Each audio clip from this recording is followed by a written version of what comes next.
नमस्कार। आज हम ऐसे व्यक्तित्व के बारे में बात करने वाले हैं जो देश के महान स्वतंत्रता सेनानी, राष्ट्रीय आंदोलन में महत्वपूर्ण भूमिका निभाने वाले, आज़ादी के बाद भ्रष्टाचारियों के खिलाफ एक लंबी लड़ाई लड़े और जिन्होंने 1970 में संपूर्ण क्रांति का नारा दिया, जिनके आंदोलन से सुशील मोदी, लालू यादव, नीतीश कुमार जैसे बड़े-बड़े नेता निकले और बाद में चलकर लालू यादव और नीतीश कुमार बिहार के मुख्यमंत्री बने। जिस शख्सियत का नाम है जयप्रकाश नारायण। जयप्रकाश नारायण बिहार से रिलेटेड कोई भी एग्ज़ाम हो, अक्सर इनसे सवाल बनते हैं और कई बार पूछे गए हैं। तो आइए जानते हैं इनके बारे में। लोकनायक जयप्रकाश नारायण का जन्म 11 अक्टूबर 1902 को सारण जिले के सिताब दियारा गांव में हुआ था। सिताब दियारा गांव घग्गर नदी के किनारे बसा हुआ है। हम इसलिए नदी के जिक्र कर दिए क्योंकि कई बार ये पूछ लिया है कि सिताब दियारा गांव किस नदी के किनारे बसा है, तो घग्गर नदी याद रखिएगा, क्योंकि एक बहुत ही महान पर्सनालिटी है बिहार के जयप्रकाश नारायण। तो उनसे यहाँ तक सवाल बन सकता है कि जयप्रकाश नारायण का जन्म सिताब दियारा गांव में तो हुआ ही था, वो किस नदी के किनारे है, तो घग्गर किस जिला में पड़ता है, सारण। एक सवाल हमने यहाँ से जान लिया। अब देखते हैं इनकी यात्रा कैसे शुरुआत होती है। इनकी विवाह 1918 में प्रभावती देवी से होती है और प्रभावती देवी ब्रजकिशोर प्रसाद की बेटी थी। ब्रजकिशोर प्रसाद एक बड़े नेता थे। प्रभावती देवी महात्मा गांधी से और राष्ट्रीय आंदोलन से काफ़ी प्रभावित थे। महात्मा गांधी ने उन्हें साबरमती आश्रम आने का निमंत्रण दिया और प्रभावती देवी साबरमती आश्रम चली जाती है और 1922 में लोकनायक जयप्रकाश नारायण अपनी उच्च शिक्षा प्राप्त करने के लिए अमेरिका चले जाते हैं और वहाँ कैलिफोर्निया यूनिवर्सिटी में पढ़ाई करते हैं। समाजशास्त्र की पढ़ाई कर रहे थे कैलिफोर्निया यूनिवर्सिटी में। कार्ल मार्क्स से काफ़ी प्रभावित होते हैं। 1929 में वो भारत लौटते हैं। जब वो भारत लौटते हैं उस दौरान इंडियन नेशनल कांग्रेस, भारतीय राष्ट्रीय कांग्रेस की सेशन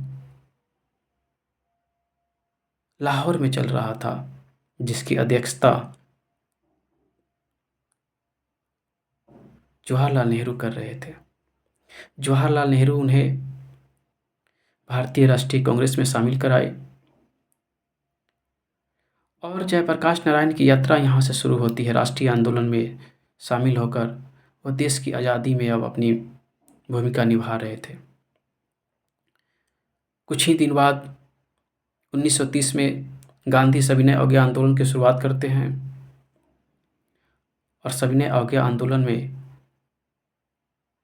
जयप्रकाश नारायण भी शामिल थे और उस दौरान कई बड़े नेता, गांधी सहित कई बड़े नेताओं को गिरफ्तार कर लिया जाता है। इसी दौरान जेपी की भी गिरफ्तारी होती है। इन्हें गिरफ्तार कर महाराष्ट्र के नासिक जिले में कैद कर दिया जाता है और महाराष्ट्र के नासिक जिले में कई बड़े बड़े नेता गिरफ्तार हुए थे। उसी जेल के दौरान जयप्रकाश नारायण को अशोक मेहता, राम मनोहर लोहिया, अच्युत पटवर्धन, मीनू मसानी, बसंत सिंह जैसे बड़े नेताओं से मुलाकात होती है। ये सभी नेता वामपंथी विचारधारा के थे। जयप्रकाश नारायण भी इस विचारधारा से काफ़ी प्रभावित होते हैं। जब वह जेल से छूटते हैं तो जेल से छूटने के बाद 1934 में राम मनोहर लोहिया, अच्युत पटवर्धन, मीनू मसानी, ये लोग सभी मिलकर आचार्य नारायण देव भी एक कांग्रेस समाजवादी पार्टी की गठन करते हैं।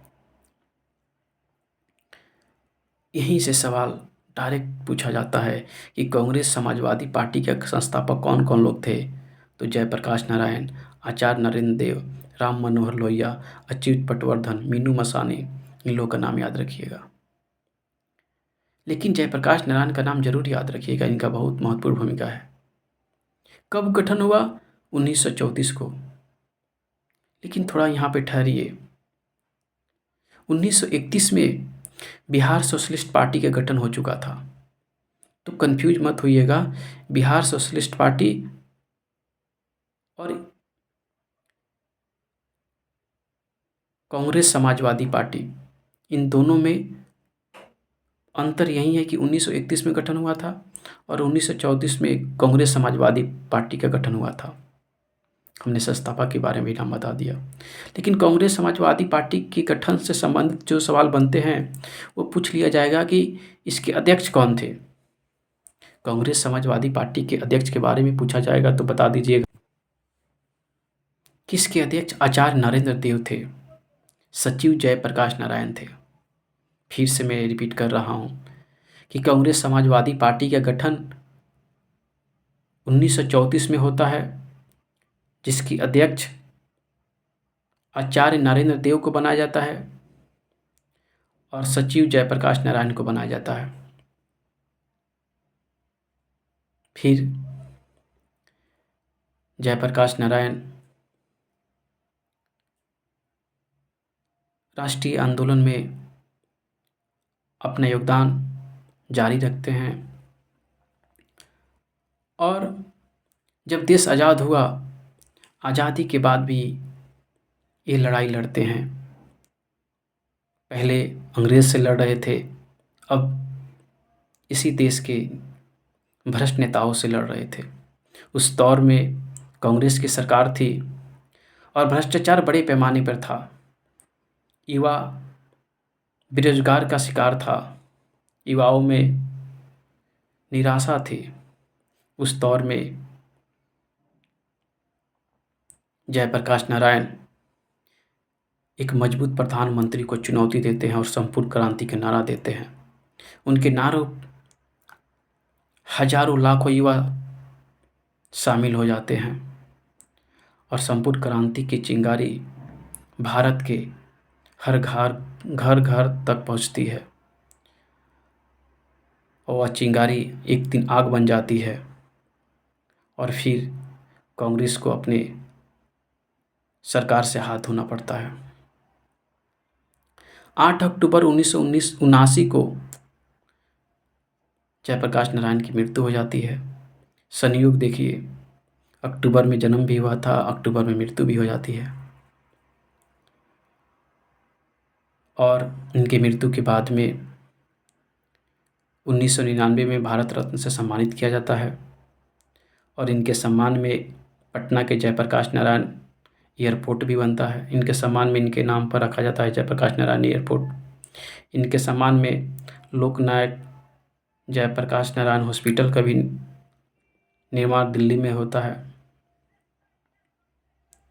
और कई सारी बातें हैं इनसे रिलेटेड। लेकिन जो परीक्षा के दृष्टिकोण से जो इम्पोर्टेंट फैक्ट्स था हमने बता दिया।